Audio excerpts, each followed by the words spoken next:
ले फिर आ गए। तेरे को क्या लगता था कि लौटेंगे नहीं?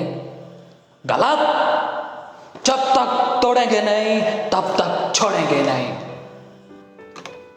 आप जैसा सोच रहे हैं वैसा बिल्कुल नहीं है। ये डायलॉग मैं अपने लिए नहीं बोल रहा हूँ। ये डायलॉग है उस कलाकार का जिस कलाकार की आज हम बात करेंगे अपने शो में। वैसे तो ये डायलॉग उनकी लाइफ पर भी बिल्कुल सटीक बैठता है, क्योंकि उन्होंने जब तक अपनी मुश्किलों को तोड़ा नहीं तब तक अपना हौसला छोड़ा नहीं। हम बात कर रहे हैं जीरो से हीरो बनने वाले the legend actor Nawazuddin Siddiqui की। इनके हौसले की दाद देनी पड़ेगी। इनका ये हौसला इनको आज जमीन से आसमां तक लेकर जा चुका है।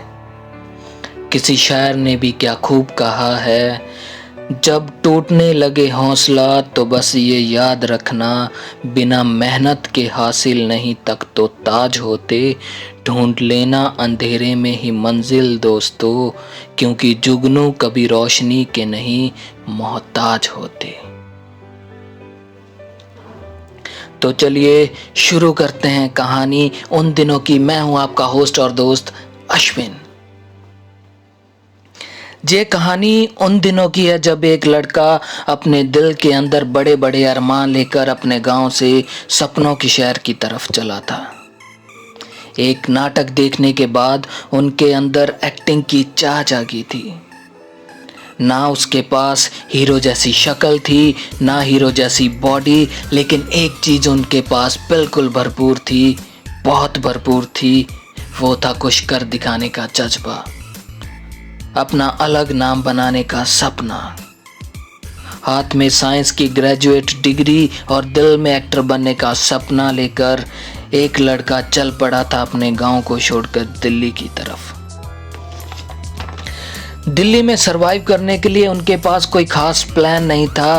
कुछ दिन घूमने के बाद उनको सिक्योरिटी गार्ड की जॉब मिल गई और वहीं पर नवाज सर ने नेशनल स्कूल ऑफ ड्रामा में एडमिशन भी ले ली। और इस तरह वो सुबह सिक्योरिटी गार्ड की जॉब करते और रात को एनएसटी में एक्टिंग सीखने के लिए क्लासेस लगाया करते। कौन जानता था एक मामूली सा सिक्योरिटी गार्ड सबको जो आज सलाम करता है आगे जाकर पूरी दुनिया उसे सलाम करेगी। लेकिन इस मंजिल तक पहुंचने के लिए उनको बहुत परेशानियों का सामना करना पड़ा। एक्टिंग स्कूल में कोर्स पूरा होने के बाद उन्होंने वहीं पर 1 साल काम किया, लेकिन कुछ ना बनता देखकर उन्होंने मुंबई जाने के लिए अपने पांव आगे बढ़ा लिए। लेकिन यहीं से शुरू हो गया उनके स्ट्रगल का टाइम, भूखे रहने का टाइम, ना जाने और कितनी मुसीबतें जो वो आगे ज़िंदगी में देखने वाले थे। मुंबई में जिस रूम में वो रहा करते थे उस रूम में इतने लड़के रहते थे कि जब वो ज़मीन पर रात को सोते थे तो दरवाज़ा बंद करने के लिए भी जगह नहीं बचती थी।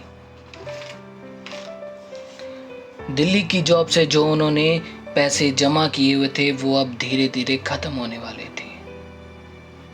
वो पैसे कुछ महीने ही चले, अब उनका बुरा वक्त धीरे धीरे नजदीक आ रहा था।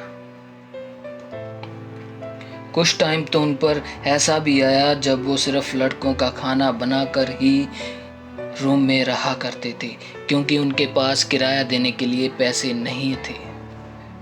ऐसे कई किस्से अगर मैं आपको बताऊं तो आपकी आंखों में आंसू आ जाएंगे।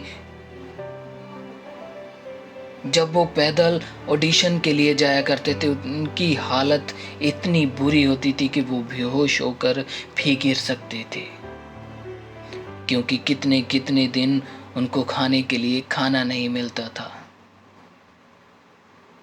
लेकिन जब वो ऑडिशन पर जाते वहाँ भी उन्हें सिर्फ रिजेक्शन का ही सामना करना पड़ता, और वो रिजेक्शन भी सिर्फ कुछ बातों से ही होती। हर जगह उन्हें एक ही ताना कसा जाता, तेरा रंग सांवला है, तू दुबला पतला है, तू यहाँ से चला जा, तेरा काम नहीं बनेगा। उनका जो स्ट्रगल का टाइम 1 नहीं, 2 नहीं, 3 नहीं, 4 नहीं, पूरे 12 साल चलता रहा। एक बार सोच कर देखिए, पूरे 12 साल ऐसी जिंदगी जिसमें ना रहने को घर हो, ना खाने के लिए खाना। जे बातें कहने को जितनी आसान लगती हैं जे, लेकिन प्रैक्टिकल जिंदगी में उतनी आसान नहीं है।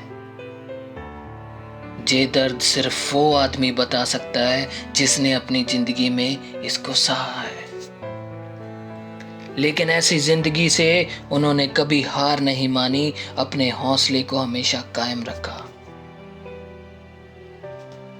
और वो ऑडिशन देते रहे। आखिरकार उनको सरफरोश फिल्म में एक छोटा सा रोल मिला। लेकिन सरफरोश फिल्म में काम करने के बाद भी उनकी जिंदगी वैसी की वैसी ही चल रही थी। राजपाल यादव जी भी उनके साथ ही स्ट्रगल किया करते थे। उस वक्त राजपाल सर और नवाज सर की अच्छी दोस्ती हो चुकी थी। राजपाल सर उस समय अनुराग सर को जानते थे। राजपाल सर ने नवाज सर की एक्टिंग को देखते हुए अनुराग सर से मिलाने के लिए पूरी कोशिश की और अनुराग सर नवाज सर से मिलने भी आए। जब अनुराग सर ने नवाज जी की एक्टिंग को देखा और राजपाल सर ने उन्हें बताया कि ये NSD पास्ट हैं, तो अनुराग सर ने उन्हें एक बात कही, तुम छोटे मोटे रोल करने के लिए नहीं बने हो, तुम्हें एक दिन मैं एक बड़ा रोल जरूर दूंगा। धीरे धीरे फिल्मों में छोटे मोटे रोल मिलने लगे, थोड़ा ही सही लेकिन काम मिलना शुरू हो चुका था। उन्होंने उस वक्त कुछ बड़ी फिल्मों में भी काम किया, जिसमें एक फिल्म थी मुन्ना भाई MBBS। इतनी बड़ी फिल्मों में काम करने के बाद भी नवाज सर अभी भी एक भीड़ का हिस्सा ही थे। लेकिन आखिरकार उनको अपनी लाइफ का टर्निंग पॉइंट एक ऐसी फिल्म मिल गई जिसे वो डिजर्व करते थे। फिल्म भी अनुराग सर ने ही दी थी एज ए हीरो। फिल्म का नाम था गैंग्स ऑफ वसेपुर और गैंग्स ऑफ वसेपुर ज़बरदस्त हिट हुई थी। ऑडियंस का अच्छा रिस्पांस मिला, जिसके बाद नवाज सर ने कभी पीछे मुड़कर नहीं देखा। आज जो उनकी शोहरत है, जो उनका नाम है, उसे बताने की ज़रूरत नहीं है।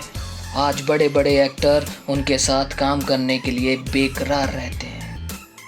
अमिताभ, शाहरुख, सलमान, सब बड़े बड़े सुपरस्टार उनके साथ काम करने के लिए हमेशा तैयार रहते हैं। जिस आदमी को उनके रंग, हाइट, बॉडी को देखकर बाहर निकाल दिया जाता था, आज वो फिल्मों में हीरो का काम करते हैं। इसके पीछे है उनकी मेहनत, उनकी लगन, उनका हौसला, जो कभी उन्होंने बुरे वक्त में टूटने नहीं दिया। आज उनकी मेहनत, उनकी लगन उनको ज़मीन से आसमां तक लेकर जा चुकी है। आज मेरे जैसे कई छोटे मोटे यूट्यूबर उन पर एपिसोड कहानियां बनाकर आगे बढ़ने की कोशिश कर रहे हैं। नवाज सर की ज़िंदगी से हमें एक बात सीखने को ज़रूर मिलती है, अगर हमारे अंदर कुछ कर दिखाने का जज्बा है, अगर हमारा हौसला मजबूत है, तो हमें गरीबी, रंग, बॉडी, हाइट कुछ भी आगे बढ़ने से नहीं रोक सकता। सिर्फ चाहिए तो मजबूत हौसला। जो लोग जिंदगी से हार चुके हैं, उनको नवाज सर की एक बार लाइफ स्टोरी जरूर सुननी चाहिए। आपने भी नवाज सर की लाइफ से क्या सीखा, हमारी स्टोरी से क्या सीखा, आप हमें कमेंट कर जरूर बता सकते हैं। अगर आपको कुछ अच्छा ना भी लगा हो तो फिर भी हमें कमेंट कर बताएं, क्योंकि हम आपसे ही सीखते हैं। तो चलिए मिलेंगे एक बार और नई कहानी के साथ, एक नए किस्से के साथ। मुझे दीजिए इजाज़त। मैं हूँ आपका होस्ट और दोस्त अश्विन। हाँ, हमारे चैनल को सब्सक्राइब करना मत भूलिए। अगर आपको ये वीडियो अच्छी लगी हो तो इसे शेयर ज़रूर कर दीजिए। खुदा